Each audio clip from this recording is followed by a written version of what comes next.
గురువుగారు, చాలా విషయాలు ధర్మంకి సంబంధించి గత ఎపిసోడ్‌లో మాట్లాడున్నాం. మీరు ఇంకా మిగిలి ఉంది, కాసేపటికి నటిద్దాము అని ముగించారు గత ఎపిసోడ్‌ని. ఇక నటన కాదు, నిజాలు ఖచ్చితంగా అందరికీ తెలియాలి. ముఖ్యంగా నేటి తరం పిల్లలకి ధర్మం యొక్క విషయాలు పూర్తిగా తెలియాలి. ఇక ఈ ఎపిసోడ్‌లో ధర్మానికి సంబంధించి ఇంకా ఏం చెప్పబోతున్నారు చెప్పండి? ఇంతవరకు పూర్వము చింతనలో ధర్మం అనేది అవినాభావ సంబంధము ధర్మము అని అన్నాం. ఈ అవినాభావ సంబంధం అంటే మనకు తెలుసు, అది లేకుండా మనం ఉండకపోతే అది ఆ వినా ఆ భావము. భావం అంటే ఉండుట, వినా అంటే లేకుండా, లేకుండా ఉంటే వినాభావము, అవినాభావము అంటే లేకుండా ఉండకపోతే అవినాభావ సంబంధం. లేకుండా ఒక వస్తువు ఉండొచ్చు, ఆకు లేకుండా పువ్వు ఉండదు, పువ్వు లేకుండా ఫలం ఉండదు. కానీ మనకు కనిపించేటప్పుడు పువ్వు విడిగా కనిపించవచ్చు, ఆకు విడిగా కనిపించవచ్చు, ఫలం విడిగా కనిపించవచ్చు. కానీ చెట్టుకు ఈ మూడింటిని ఒకటి లేకుండా ఒకటి ఉండదు. కాబట్టి దీన్ని బట్టి మనకేం తెలుస్తుందంటే కార్యకారణ భావమును బట్టి ధర్మాన్ని నిర్ణయం చేసుకోవాలి అనేది. కారణాన్ని బట్టి కార్యధర్మము, కార్యాన్ని బట్టి కారణధర్మము, ఈ రెండింటిని కూడా మనం తెలుసుకోవాల్సిన అవసరం ఉంటుంది. కనుక ప్రతి వ్యక్తికి తానెవరు, ఎవరి బిడ్డను నేను, ఏ దేశంలో పుట్టాను, ఏ కాలంలో పుట్టాను, ఏ వాతావరణంలో పుట్టాను, వీటితో కూడా మనకు వ్యవస్థా బంధం ఉంటుంది. ప్రతి దేశానికి ఆ పుట్టిన చోటు ఆ దేశం కాబట్టి ఆ పుట్టిన చోటుతో నిత్యము సంబంధం ఉంటుంది. ఉదాహరణకి మనం భారతదేశంలో పుట్టాం. ఈ దేశంలో పుట్టిన వాళ్ళంతా కూడా భారతీయులే. ఈ దేశంలో పుట్టిన ప్రతి వాళ్ళము భారతీయులమే. నేను భారతీయుడిని కాదు అని అనుకుంటే అవివేకం. అదేవిధంగా ఏ కాలంలో పుట్టామో ఆ కాలముతో సంబంధము కూడా మనకు అనివార్యమైన సంబంధం. ఆ కాలాన్ని మనం తొలగించుకోలేం. ఇప్పుడు ఏదో కాలాన్ని మనం అనుకుంటున్నాం, కానీ ఈ కాలానికి కూడా ఒక వ్యవస్థ ఎప్పటి నుంచి మొదలైంది అనేది లేదు. కాలము ఎప్పుడు పుట్టింది అనేది లేదు, మనము పుట్టింది కూడా లేదు. కాబట్టి కాలముతో మనకుండేటువంటి సంబంధము, దేశముతో మనకుండేటువంటి సంబంధాన్ని కూడా ధర్మం అంటాం. వ్యక్తిగా మనందరికీ సమానంగా ఉండేటువంటి ధర్మము, ఉదాహరణకి మానవత్వం మనం తీసుకున్నాం. ఈ మానవత్వం అందరికీ ఉంటుంది. పుట్టబోయే పిల్లలకు ఉంటుంది, పుట్టిపోయినటువంటి పెద్దవాళ్లకు కూడా మానవత్వం ఉంటుంది, ప్రస్తుతం ఉండే వాళ్ళకు కూడా మానవత్వం ఉంటుంది. అందరికీ మానవత్వం ఉంటుంది. మానవత్వం లేని వాళ్ళు ఎవరు ఉంటారు? కొంతమందికి ఆ మానవత్వం కనపడుతుంది కొన్ని గుణాలలో, కొన్ని గుణాలలో కనపడదు అని అనుకున్నాం. మనకు కనపడుతుండే గుణాన్ని బట్టి మనం ఎదుటి వాళ్ళని ద్వేషించడమో, మనకు కనపడుతుండేటువంటి గుణం కనిపించడం వల్ల ఎదుటివాడిని గౌరవించడమో ఏదో చేస్తుంటాం. కానీ దేశ సంబంధం అనేది ఒక సత్యమైన సంబంధము, కాల సంబంధం అనేది కూడా ఒక సత్యమైన సంబంధం. దేనికి? శరీరానికే. ఇప్పుడు మానవత అన్నా, లేకపోతే ఒక పశుత అన్నా, పశువుకు ఉండే ధర్మం, మానవత మానవునికి ఉండేటువంటి ధర్మం. ఒక కృమికి ఉండే ధర్మం, ఒక కీటకత ఆ కీటకానికి ఉండే ధర్మం, ఒక స్త్రీకి ఉండే ధర్మం స్త్రీత్వం, ఒక పురుషునికి ఉండే ధర్మం పురుషత్వం. ఇవన్నీ కూడా పోగొట్టుకునేవి కావు. రెండవది ఏమిటంటే, మనము అనుకోని నేను స్త్రీగా కావాలి అని అనుకొని ఏ స్త్రీ పుట్టదు. నేను పురుషుణ్ణి కావాలి అని ఏ పురుషుడు పుట్టడు. ఎందుకు పుట్టామో తెలియదు.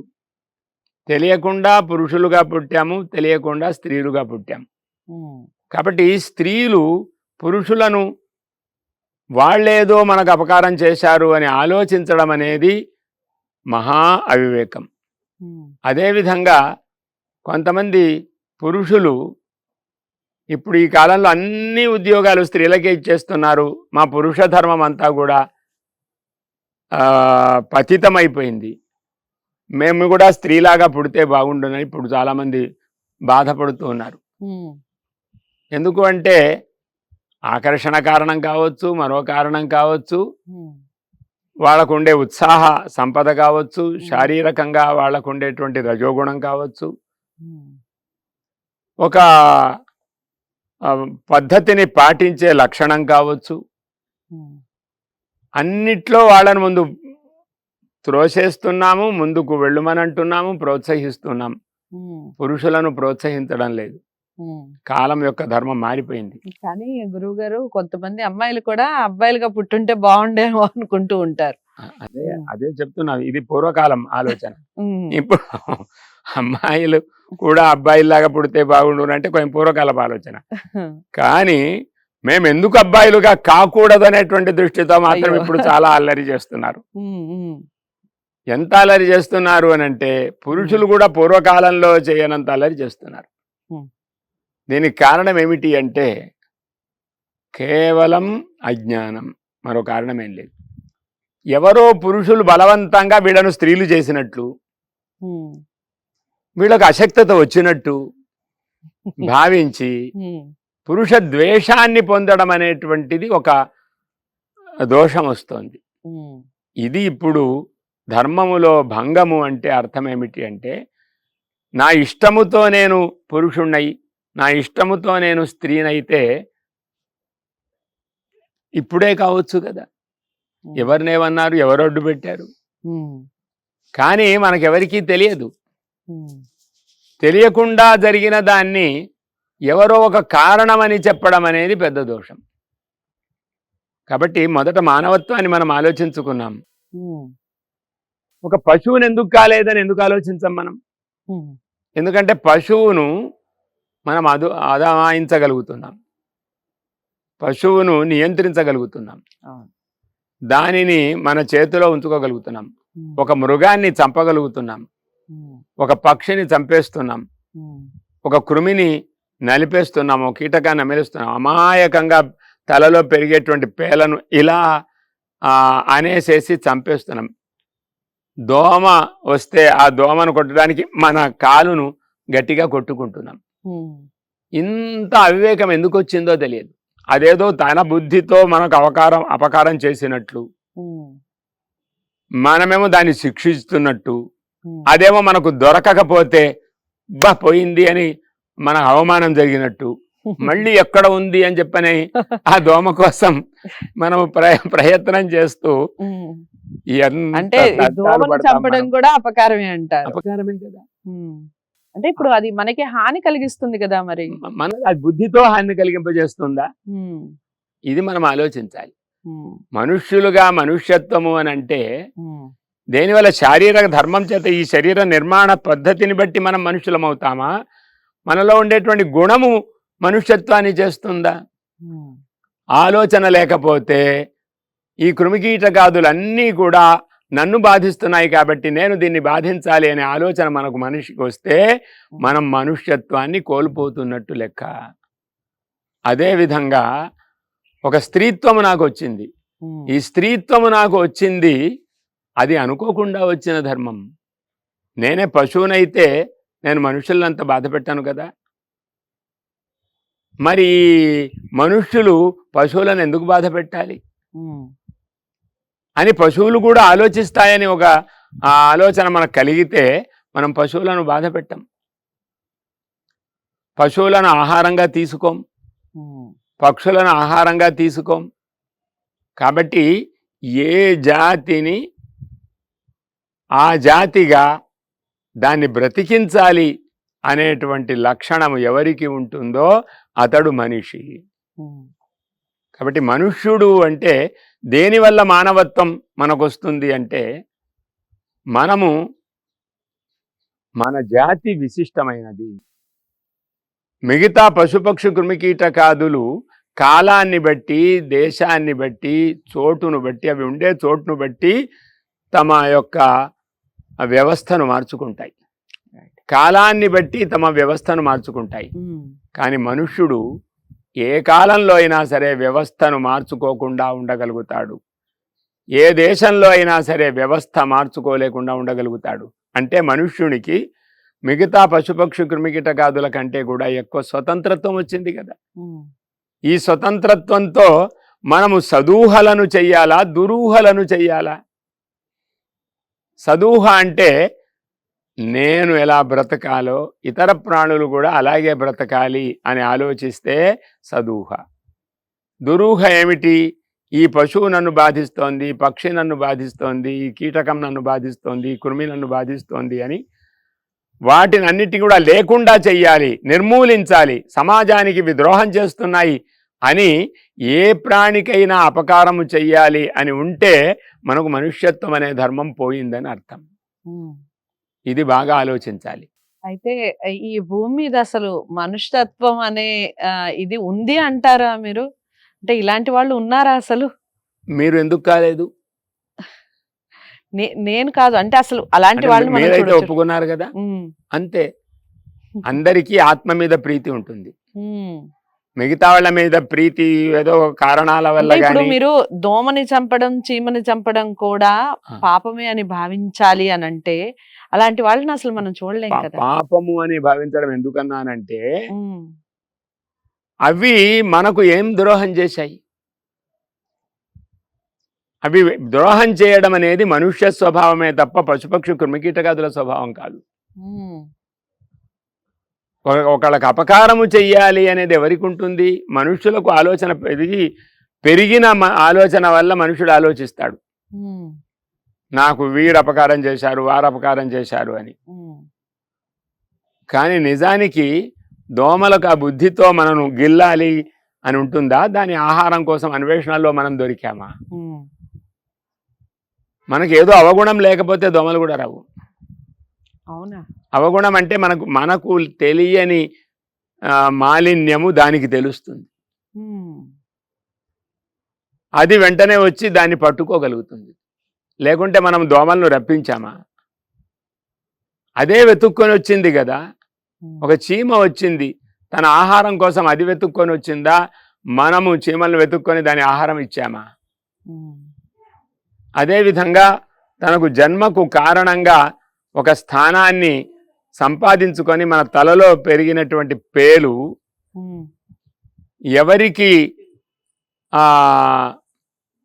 ఎవరికి అపకారము చెయ్యాలి అనేటువంటి భావంతో ఈ పేలు అపకారం చెయ్యాలి అని మన తల్లోకి దూరుతాయా?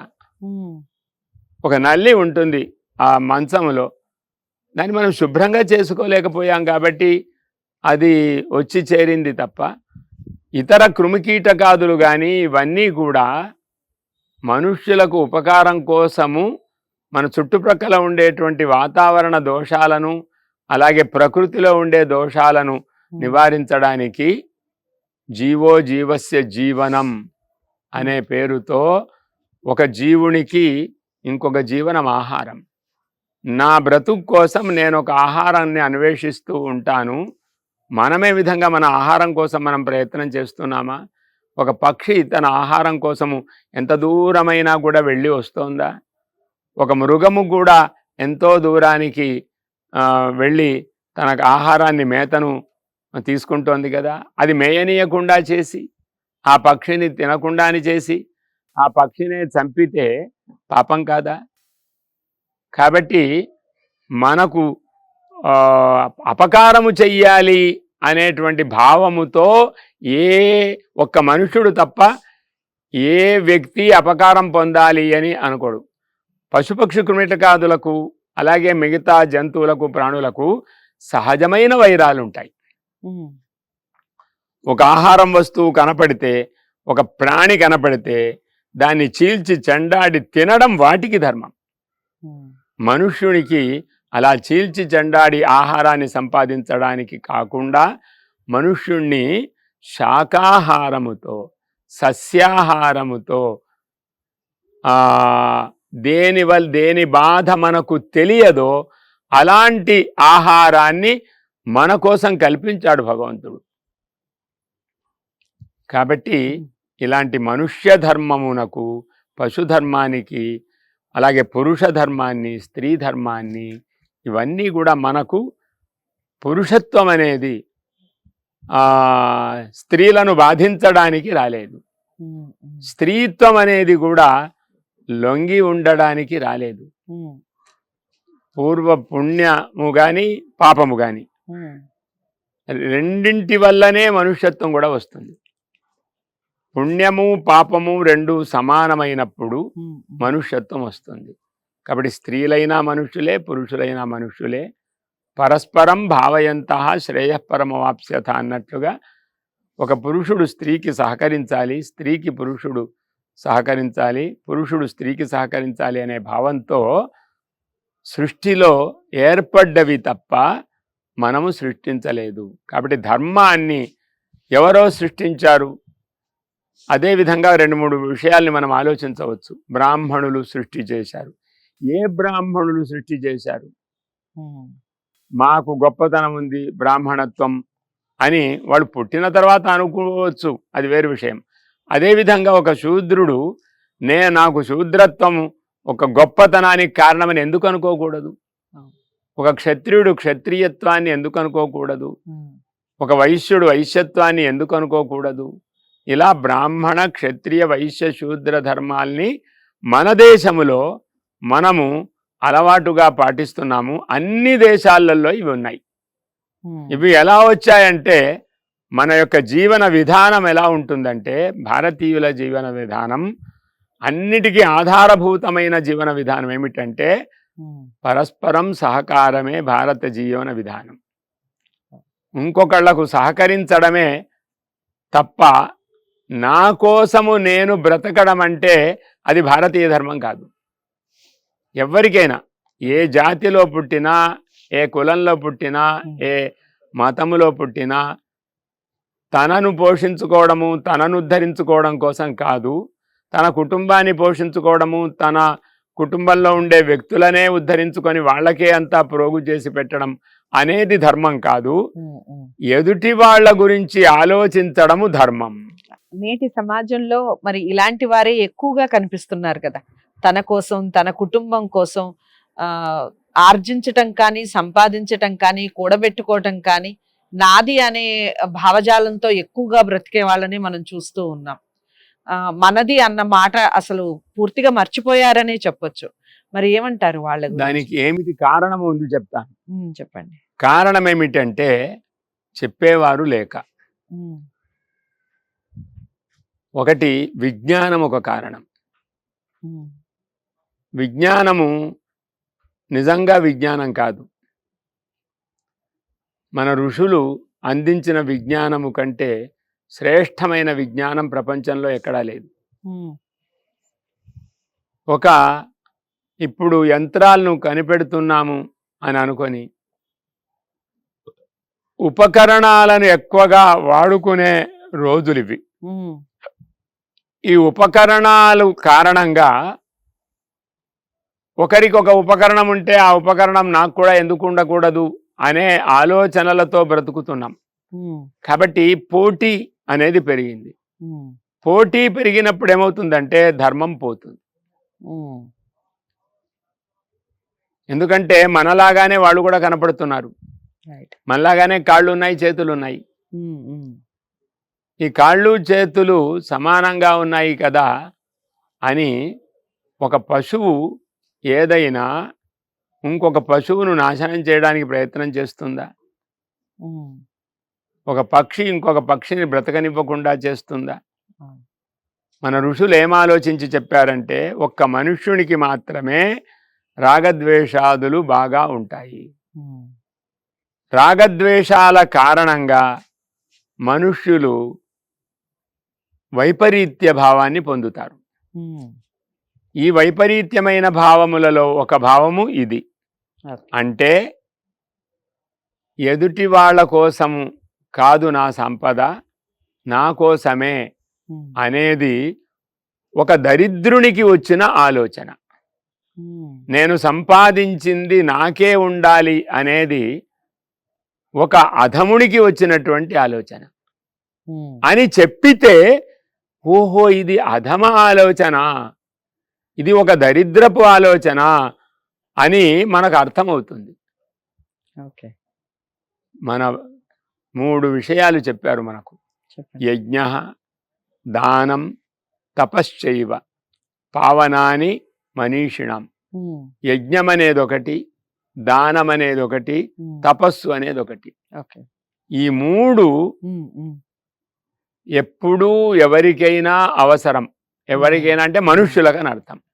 ఉహు, కాబట్టి ఆ మనుష్యులకు చాలా అవసరమనేటువంటి విషయాల్ని మనం ఇంకా ముందు కూడా తెలుసుకోవాలి. ఇది తెలుసుకుంటే మీ ప్రశ్నకు సమాధానం వస్తుంది. అది మరొకసారి మళ్ళీ ఆలోచిద్దాం. చాలా అంటే చాలా చక్కగా చెప్తున్నారు ప్రభాకర్ శర్మ గారు. తండ్రి సమానులు. చాలా విషయాలు, ఎన్నో మనకి తెలియని ధర్మానికి సంబంధించిన పూర్తి సమాచారం అనొచ్చు. ఎందుకు ధర్మం గురించి ఇంతగా మాట్లాడుతున్నారన్న సందేహం మీకు కలగచ్చు.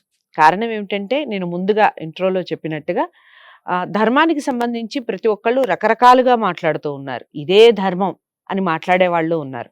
అసలు ధర్మం యొక్క పూర్తి విషయాలు మనకి తెలుసుకున్నప్పుడు మనం నడిచే నడకలో, మాట్లాడే మాటలో, చూసే చూపులో, తినే తిండిలో, ప్రతి దాంట్లోనూ మార్పు వస్తుందని నేను భావిస్తున్నాను. మీరు ఏకీభవిస్తే తప్పకుండా ఆ విషయాల్ని కామెంట్ బాక్స్లో తెలియజేస్తూ అందరికీ షేర్ చేయండి ఈ వీడియోస్ని. ఛానల్ని సబ్స్క్రైబ్ చేసుకోండి. మరో మంచి వీడియోతో మళ్ళీ గురువుగారితో కలిసే ప్రయత్నం చేద్దాం. నమస్తే.